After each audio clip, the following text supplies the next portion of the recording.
It's ironic how Zoro warns Luffy because of Loki's reputation, when back in East Blue, Zoro himself was likened to a monster before Luffy freed him. It's very funny because that's exactly right. And so in this situation, Zoro is playing the role of Kobe, saying, "Oh, Luffy, I don't know if we should be freeing this here terrifying demon man." And part of the decision for freeing Zoro was also because he was gonna die. Helmeppo was gonna execute him. So there's a lot of similarities, and at first you'd think that Zoro would know better and just trust Luffy, but the first part of that is the problem. Zoro does know better, and he understands the danger of freeing someone with that reputation because he was that someone. And under different circumstances, if Luffy had more casually freed Zoro, then Luffy may have become Zoro's first target, given that he was a pirate hunter and everything. So Zoro was incredibly cautious and, dare I say, very smart in this chapter, particularly with the decision to leave some sea stone attached to Loki. However, I don't want to give Zoro too much credit here because I think he only looks smart in direct comparison to Luffy. There's only two characters here, so Zoro is the default intellectual, but he is still here going along with a stupid plan that no one else would possibly support. And Zoro's caution here should be taken quite seriously, because what we have here is the future King of Hell being wary in the underworld. This is Zoro's domain, and yet there's a being who can make even the King of Hell second guess his decision making. Interesting that all the fighters are suddenly away from all the children that are about to be kidnapped. Wonder if Loki will be blamed for that as well. Not only that, but all of the fighters are currently drunk as well. Although because this is manga, I imagine that won't be too much of an issue. But this is a very interesting point. We have two imminent threats in different locations, and whichever one the Elbaf warriors get alerted to first is going to serve as a distraction for the other. So for example, if the first thing everyone hears is that Loki's been freed, then all of the giants are going to rush to the underworld or wherever Loki ends up, because they know that each and every single warrior is going to be needed to bring him under control. However, if the warriors hear about the children being abducted by the Holy Knights first, then we are rushing to the Walrus School and leaving Loki completely unchecked. I mean, not completely. The monster trio and the new giant warrior pirates, they are there, but I don't fancy their chances. For the sake of an interesting story, I just don't know if I see a situation where they're able to quell the threat of Loki if Loki ends up being a threat. In that case, he's gonna pull out some sort of weird devil fruit ability that catches Luffy, Zoro, and Sanji off guard. He might even kick Zoro in the dick for kicking him earlier. And if I had to guess, then go off and maybe find Shamrock, which would mean that Loki and the Holy Knights, those threats would inevitably collide. That is assuming that Loki doesn't have a higher priority though. In terms of immediate defense against the Holy Knights, I have to say it's not looking great. I think the closest Straw Hats would be Robin and Chopper, who stayed at the library, but also Jewelry Bonnie and Lilith are there applying for their Elbaf citizenship, which actually sounds like a really fun combination of characters. You've got the archaeologist, the doctor, the scientist, and this girl who just breaks reality. And I would love to see Bonnie potentially use the Gear 5th form without Luffy present to inspire and encourage her, to show a little bit of character progression. And also because I'd be incredibly curious to see what the giants think of seeing Bonnie take on the form of Nika, because you would think that she has to at some point in this arc, because at the moment this is kind of like the Nika arc, or the closest thing to a the Nika arc we've had. And it may even reinforce the beliefs of the giants that any one of them can become a sun god, because by the time that Elbaf is over, they may have seen at least two of them, perhaps even three if Loki's claims have substance behind them. Usopp slapping the sword is the most important plot point out of a chapter of many insane setups. I swear the old giant will now remember what actually happened during that battle in the castle. I'd love it if things turned out that way, that Usopp whacking the sword suddenly reignited some sort of brain matter and Yara was suddenly like, oh my god guys, we've made a huge mistake. Although one very fun theory for how Jarl's even alive right now without going into deep conspiracy territory is that Loki does actually have some access to sun god powers and Jarl is only alive due to toon physics. Loki just slammed a sword into his brain and thought that it was hilarious. And at the very least, I'm sure that Luffy could do the same thing in Gear 5th if he wanted to. Internet man, could Usopp being drunk be a reference to the live action Usopp? It honestly might be. Oda has been quite influenced by the live action in the past, specifically Makenyu's portrayal of Zoro. And if you haven't seen it, there's a scene during Baratie where Usopp gets drunk and he runs into Mihawk without realizing it. And live action Usopp's behavior does seem quite similar to Elbaf Usopp's drunkenness. It was actually low-key heartwarming to see Luffy say anyone who is a friend, even if they are normally meat, is off limits. Thank you very much for the £2 super thanks for that comment, by the way. Pounds are much stronger than the Australian dollar, so those bad boys are gonna last me like a week. But this does take me back to when we first saw Luffy post time skip. He'd become the boss of Rusukina, and after making friends with some of the big animals there, he refused to eat them, despite how, quote, tasty they looked. Although Luffy's loyalty towards not consuming the flesh of his friends is very dependent on the situation, as there was one instance on the way to Whole Cake Island where, due to a lack of Sanji, the crew was starving, and Luffy started to look quite deliciously at Chopper, who he called the emergency food supply. So Luffy's new friends are mostly lucky that he's just come from a feast. I predict Loki's Devil Fruit is a mythical Zoan with Logia powers, the best of both fruits. That could definitely happen just because mythical Zoans they're a bit broken like that regardless. Marco's Phoenix Fruit is already pretty much that, a Zoan with Logia functionality. And Loki is probably a mythical Zoan just because One Piece now has a very hard time escalating threats without using the mythical Zoan class, or at least effects that mimic that class, like the 5 Elder Stars who may not actually be Devil Fruit users, but do have powers equivalent to that of a mythical Zoan. So that's why I'm secretly and now publicly hoping for just a pure Logia from Loki. Because the Zoan fruits, I feel like they're a bit overdone at this point, and Paramecia fruits, they have a rough time carrying dramatic relevance. So you know, let's just do a Logia. I know, I haven't done a good one of those in a while. Something to remind us of just how dangerous they can be in the right/wrong hands. I believe we'll get a turn of events where everyone will get ready for a fight with Loki, but he'll ignore everyone to check on his animal friends and then collapse. Or maybe do something heartwarming like say, oh, they're after the children, you must go stop them, don't worry about Loki. But the crazy thing is that even if one of those things happened, that sort of thing would normally remove any ambiguity about a character's motivations or personality. But with Loki, we have been told over and over that he is a filthy liar and not to be trusted under any circumstances. So in the next chapter, he could do the most innocent good guy thing possible, and there would still be a question mark looming over his head, especially when he starts telling stories about Shanks lookalikes. Who's gonna believe that? But whatever Loki says, it'll make everyone wary with the exception of Luffy, who is either falling for a very basic trick, or alternatively is the only one who can see through to the truth of the core of Loki, or potentially both. Loki could be both a liar and a good guy. Lies aren't just used by bad guys, and the concept of lying isn't immoral on its own, especially in One Piece where characters lie all the time for the purpose of protecting others. So yes, lies are most often a tool employed by those with less than good intentions, but not always, and especially not always in fictional pirate comics. But I could see this suggestion happening. Oda, he ends this chapter by preparing us for a big off fight battle, but Loki collapses and Luffy convinces everyone to find him a doctor, which I have to imagine that Haradin and the other giants would honor, because there has to be a reason why Loki's being chained up for his crimes as opposed to being executed. As you'd think that if Loki was a threat to not just Elbaf but the entire planet, you wouldn't want to take any risks, especially after Loki did allegedly murder the beloved King Harold. And you know, killing Loki and probably get that legendary devil fruit back. The next chapter is going to start with Loki running off panel to use the bathroom out of view. Then he'll come back stating he's been holding it in for as long as he's been chained up. And that is the other direction we can go, which I quite like. Pure comedy. And this does bring up the rather unfortunate logistical question of how Loki has dealt with his physical needs over the past 6 years. It is a very funny podcasty Rouge-esque idea that he's just been holding it this entire time. But hey, maybe that's what all of Loki's robed stink men are for, to clean up the assorted messes that Loki makes. And that would explain the mechanics of why they stink as well. Well, not why. We know why. They're trying to shield themselves from the animals, but I guess how they stink. And come to think of it, where are all of those little guys at the moment? They are quite loyal to Loki, and they've been very absent during his darkest hour. Usopp will beat Loki and be the hero of the arc in a David versus Goliath situation. All right, so we've been talking about this idea for a while now, and I must say, a couple of things are starting to line up quite nicely. When the feast in the village began, Usopp told the story about how he, single-handedly, defeated Oars on Thriller Bark. And now in this chapter, we have Zoro directly comparing Loki to Oars. So if Loki does go on a rampage, then the natural thing for many of the giants to do would be to put their faith in Usopp, who they believe, because why would a brave warrior lie about their accomplishments? So here's how it goes, right? Loki, he still has some sea stone on him, so he either can't use his devil fruit at all or it has limited use, and he's also gravely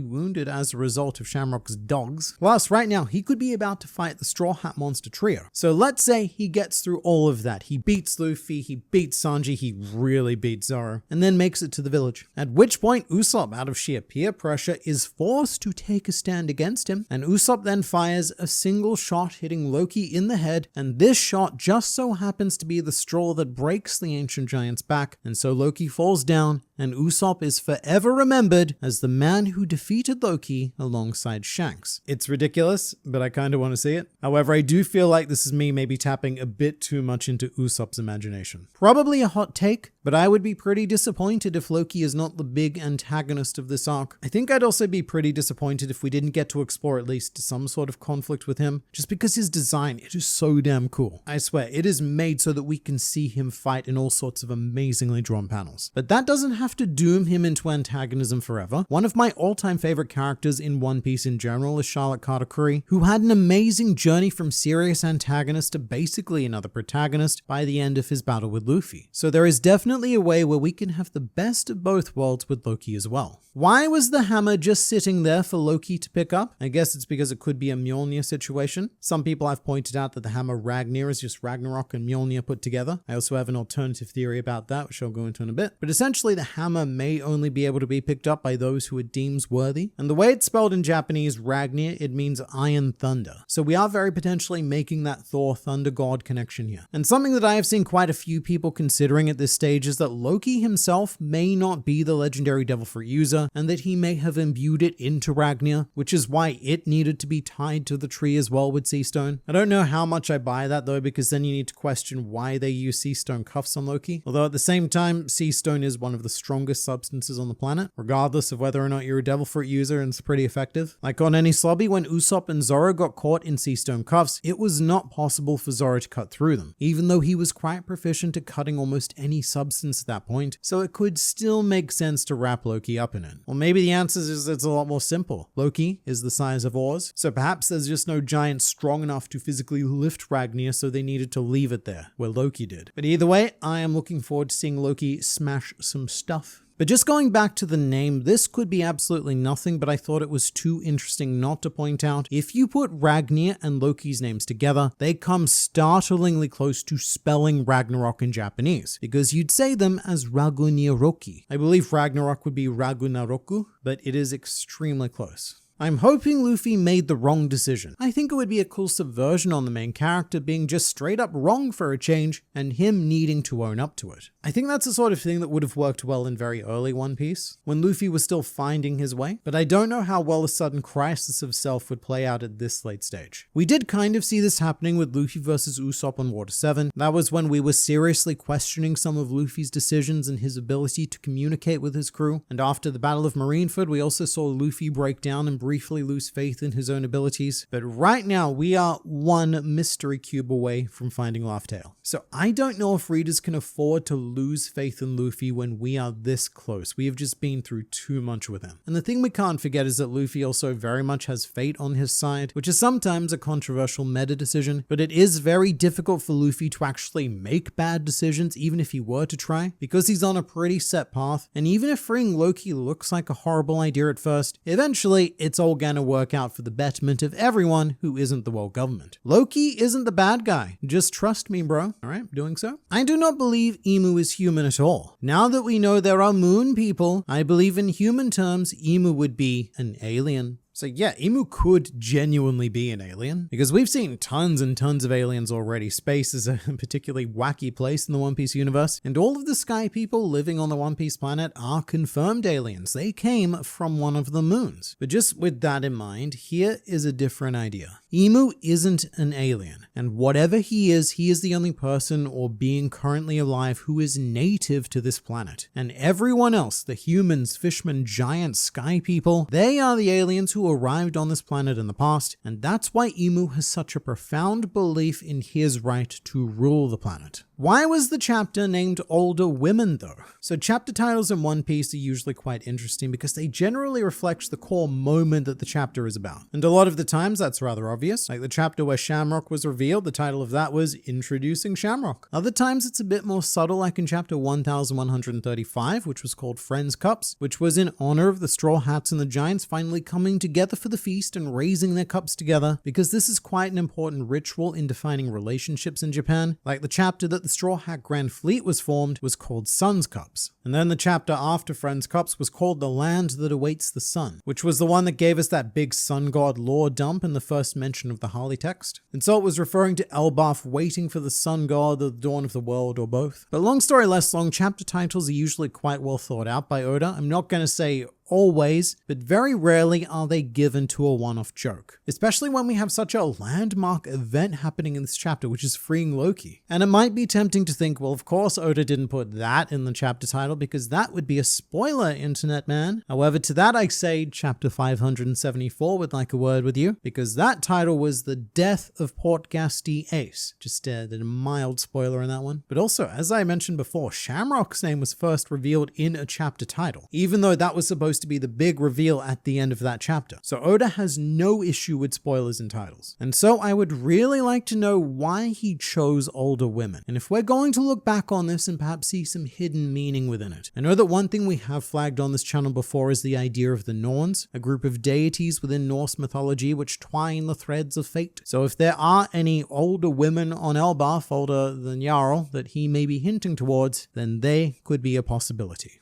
Or maybe it's about being older in aesthetic alone, and Jarl had an intense physical relationship with Mother Carmel. A thought that you can take with you and enjoy as you go about the rest of your day.